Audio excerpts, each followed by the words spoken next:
I was born at Beebe Hospital in Lewes, Delaware, and I grew up right here in Lewes, in the outskirts of Lewes, in a little place called Pinetown. Pinetown is basically a one way in, one way out, one street little town that consisted of 3 families. The whole street was black. We were here in this house, and there was a little house next door.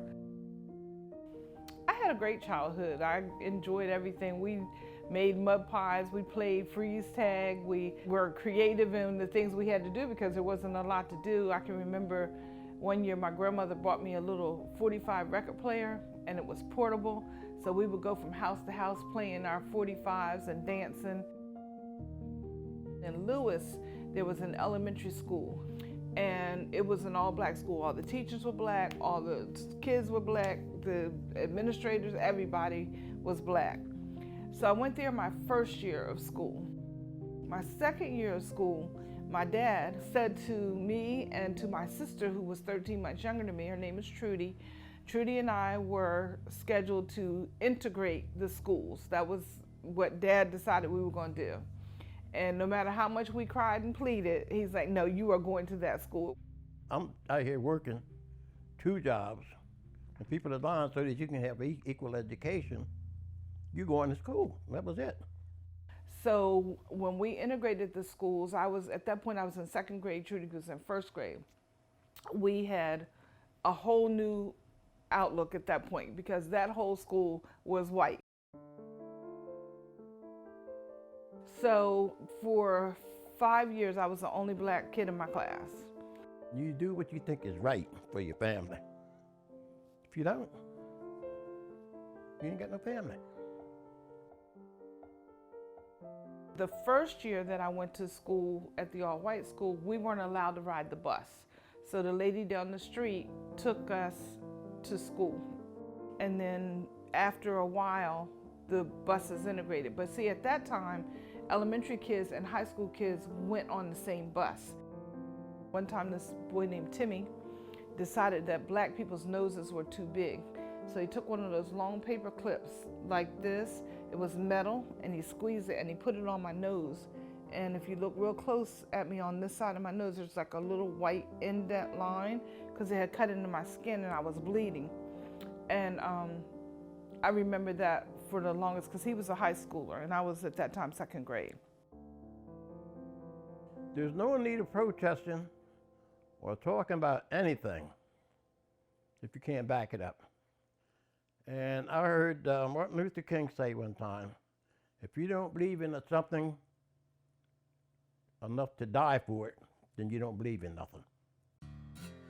It was kind of hard because I lived in an all-black town, but I was going to an all-white school.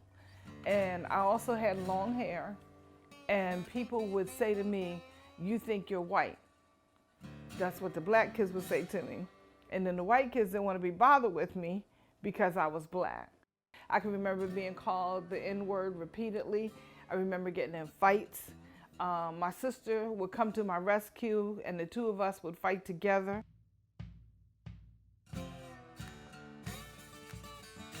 Eventually, I ended up in a lot of different clubs and organizations, especially in high school. I was in everything. I was a cheerleader. I had all kinds of friends. But I do remember I was a bit of a militant, and I didn't just take things at face value. I think I was in the 11th grade. There was a boy named Elijah who had gotten caught smoking. They got Elijah and a couple other kids. Elijah was the only black and the other kids were white. They gave the white kids a detention and they would decide they were going to expel Elijah. So we decided we were going to have a sit-in. And there were about 4 or 5 of us, but I was the quote-unquote ringleader. So that's what we did, and all the kids came down to the auditorium. It was a whole mixture of kids that came. We talked about what was going on, what we wanted, what we felt was right, and we actually ended up getting most of our demands. And it was mostly to ask for fair punishments. People create the system that we're in. You come up as a child, you only learn one way to go, You're only going to know one way to go. It's just that simple. I don't remember anybody talking to me about going to college or telling me how I could get there.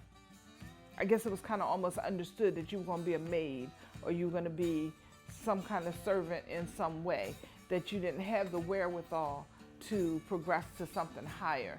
So that was never a conversation that was had with me with the counselor or anything. I can make you a circle right here. So you live in that circle, all you're going to know is what's in that circle. You get out of that circle, and you might learn something. My dad didn't finish high school, but he had his sisters and two of his brothers all went to college. So they were the ones who said, you can go to college. Nobody in the school system told me that.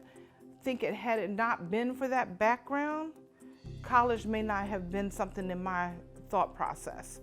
But because they encouraged us and we could see them as examples, it made a difference. It made a difference. I don't think I would be the person that I am.